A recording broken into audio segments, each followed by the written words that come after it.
وہ انسانی وہ اخلاقی پہلو جو سیدہ زینب نے اس پورے اپنے سفر میں آپ نے جن کی طرف توجہ کی، اپنی بصیرت کا ثبوت دیا، اپنے عقل و فہم کا ثبوت دیا، آپ نے اپنی عارفانہ بصیرت کا ثبوت دیا، تاکہ دشمن کو اس کے گھر میں جو ہے وہ نقصان پہنچایا جا سکے، اس کو شکست فاش دی سکے۔ اور یہی وجہ ہے ہم یہ دیکھتے ہیں کہ جس وقت حضرت زینب سلام اللہ علیہ کربلا کے بعد، بس عزاداران عزیز میں اپنی گفتگو کو آج یہاں پر ختم کرتا ہوں، چند جملے صرف مصائب کے، انشاءاللہ تفصیلات آنے والی مجالس کے اندر جو ہے ہمارے جو آپ کے سامنے میں رکھوں گا۔ عزاداران عزیز، جب کوفے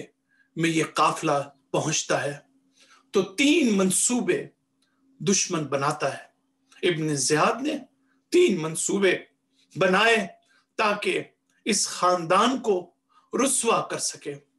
پہلا منصوبہ بازار کوفہ، دوسرا منصوبہ مسجد کوفہ، اور تیسرا منصوبہ دربار کوفہ۔ ہمارا سلام ہو شہزادی زینب پر کہ انہوں نے تینوں مقام پر دشمن کو شکست دی، لوگوں کو خطاب کیا، لوگوں کی چیخیں نکل گئیں، ان کے آنکھوں سے آنسو آنا شروع ہو گئے، انہوں نے اپنے زبانوں کو بند کر کے، تاریخ یہ کہتی ہے جب شہزادی زینب نے ہوا میں ہاتھ لہرائے، ماہ یا اہل الکوفہ، اے اہل کوفہ، تم خائن ہو، تم غدار ہو، تم نے ہمیں مہمان بنا کر کوفے میں بلایا اور ہمارے ساتھ ایسا سلوک کیا۔ تاریخ یہ بتاتی ہے کہ جب زینب کی آواز اس مجمع میں گونجی تو لوگوں کی سانسیں ان کے سینوں میں دفن ہو گئیں۔ لوگ یہ دیکھ رہے تھے کہ دختر علی کیا کہہ رہی ہیں، زینب کیا کہہ رہی ہیں۔ پھر شام میں انہی تینوں منصوبوں کو دوبارہ دہرایا گیا۔ دشمن نے عبرت حاصل نہیں کی، دشمن نے درس حاصل نہیں کیا۔ دشمن سمجھتا تھا کہ کوفے میں زینب نے اگر ہمیں شکست دی ہے تو اس لیے کہ کوفے کے لوگ زینب کو جانتے تھے، کوفے کے لوگ جانتے تھے کہ اہل بیت کا مقام کیا ہے، کوفے کے لوگ جانتے تھے۔ یہی وجہ ہے کہ جب زینب جس وقت کوفے میں داخل ہو رہی تھی تو اس وقت آپ جس منظر کو سوچ رہی تھی، کیا یہ وہی کوفہ ہے جہاں 20 سال پہلے میرے بابا جہاں پر خطبے دیا کرتے تھے، جن گلیوں میں میرے بابا رات کی تاریکی میں چل کر یتیموں کی مدد کیا کرتے تھے؟ کیا یہ وہی کوفہ ہے کہ جس کے در و دیوار سے آج بھی علی کی آواز آ رہی ہے، میرے بابا کے خطبوں کی صدائیں آ رہی ہیں؟ کیا یہ وہی کوفہ ہے جہاں زینب کا یہ مقام تھا کہ کسی کوفے کی عورت کو اجازت نہ تھی زینب سے ملنے کی مگر یہ کہ پہلے وہ علی کے پاس آ کر اجازت لیتی؟ آج زینب ایسے کوفے میں، لیکن دشمن سوچ رہا تھا شام کی سرزمین اور ہے، شام کے لوگ اور ہیں، وہ اہل بیت کو نہیں جانتے، سوائے دشمنی اور عداوت کے ان کے سینے اور دلوں میں اہل بیت سے کوئی محبت اور کوئی عقیدت جو ہے ان کی وہاں پر موجود نہیں ہے۔ تو یہ حضرت زینب سلام اللہ علیہ جس وقت کوفے میں ہم دیکھتے ہیں تو تاریخ یہ بتاتی ہے۔ بس عزاداروں، میں صرف چند جملے آپ کی خدمت میں عرض کرنا چاہتا ہوں، اور وہ یہ کہ جب یہ قافلہ کوفے سے چلتا ہے تو تاریخ یہ بتاتی ہے کہ یہ بیبیاں کس طریقے سے بے پلان کے اونٹوں پر اور رسن بستہ یہ بیبیاں سوار ہوتی ہیں، اور امام سجاد علیہ السلام گلے میں توق، ہاتھوں میں ہتھکڑیاں اور پاؤں میں بیڑیاں، اس طرح سے یہ قافلہ جو ہے وہ کربلا سے کوفے کی طرف چلنا شروع ہوتا ہے۔ لیکن عزاداروں، میں ان مجالس کے اندر اور اس عشرہ زینبیہ میں چاہتا ہوں کہ اپنے مصائب کا آغاز جو ہے میں کوفے سے شام تک کے سفر کے بارے میں کروں، کہ یہی سچویشن ہمیں اس وقت نظر آتی ہے جب کوفہ کی اس کٹھن منزل کو طے کرنے کے بعد جب اس راہ کو کوفے سے شام کی طرف لے جایا جاتا ہے تو فرق صرف اتنا ہے کہ شام کی طرف جب یہ قافلہ چلنا شروع ہوتا ہے تو ہمیں وہاں تاریخ میں ملتا ہے کہ زین العابدین عابد بیمار کے گلے میں طوق ہے اور ہاتھوں میں ہتھکڑیاں ہیں اور پیروں میں بیڑیاں ہیں. لیکن اب جب کوفے سے شام کی طرف امام باقر علیہ السلام یہ فرماتے ہیں، میرے بابا مجھے بتایا کرتے تھے، امام باقر بہت چھوٹے تھے، میرے بابا یہ بتاتے ہیں کہ جب ہم کوفے سے شام کی طرف چلنا شروع ہوئے تو شاید تاریخ میں نے یہ نہیں دیکھا کہ امام سجاد علیہ السلام کے اب گلے میں طوق ہو، بلکہ امام باقر آپ کے 5ویں امام یہ کہتے ہیں، میرے بابا مجھے بتاتے ہیں کہ میری گردن تک مجھے زنجیروں میں جکڑ دیا گیا، یعنی گردن تک زنجیروں میں مجھے پہنایا گیا. میرے پیچھے جو تھیں ہماری عورتیں اور بیبیاں تھیں، اور امام علیہ السلام یہ فرماتے ہیں کہ اگر ہم میں سے کسی کی آنکھوں میں آنسو کا ایک قطرہ بھی آتا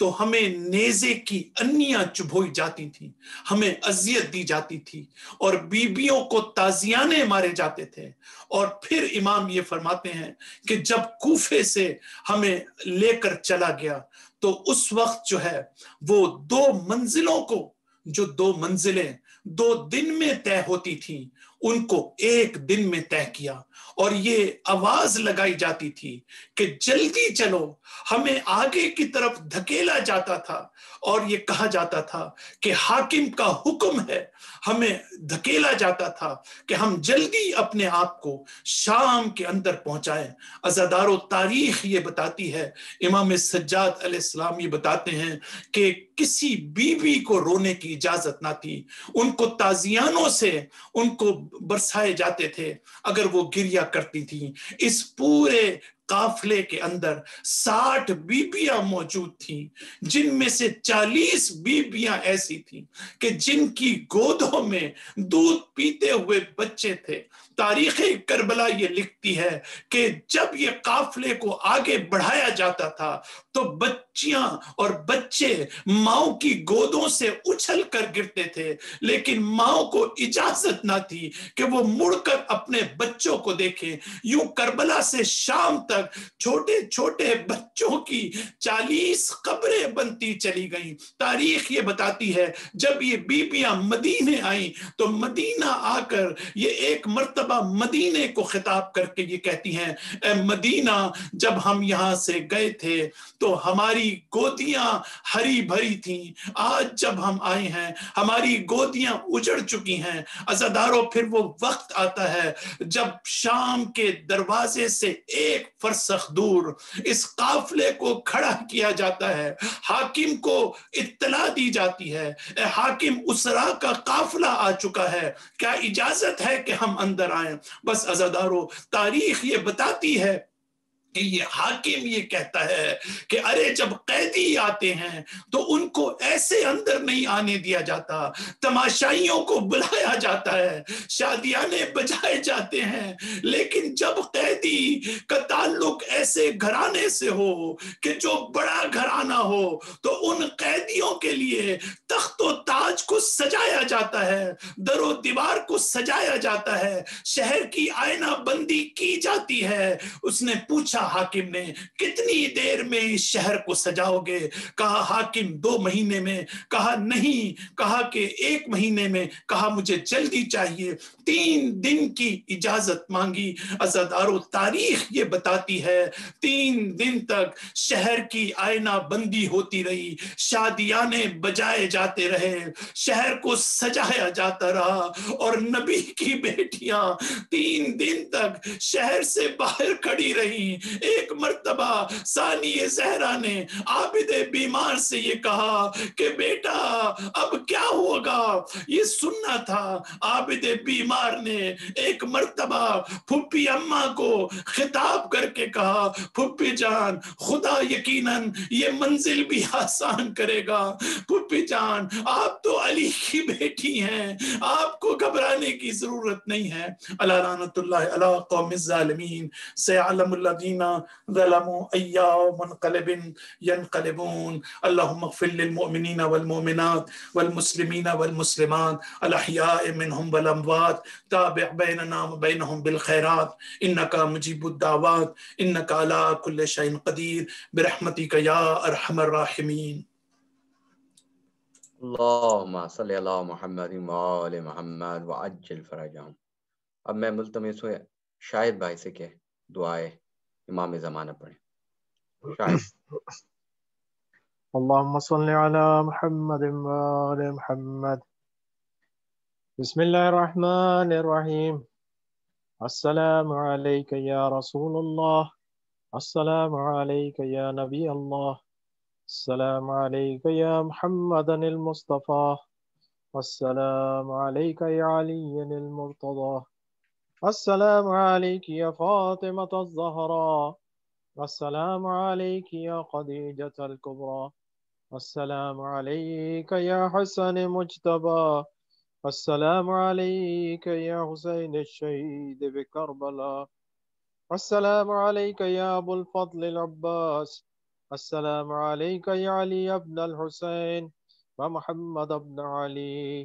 وجعفر بن محمد وموسى بن جعفر، علي بن موسى ومحمد بن علي وعلي بن محمد والحسن بن علي والحجة بن الحسن القائم المهدي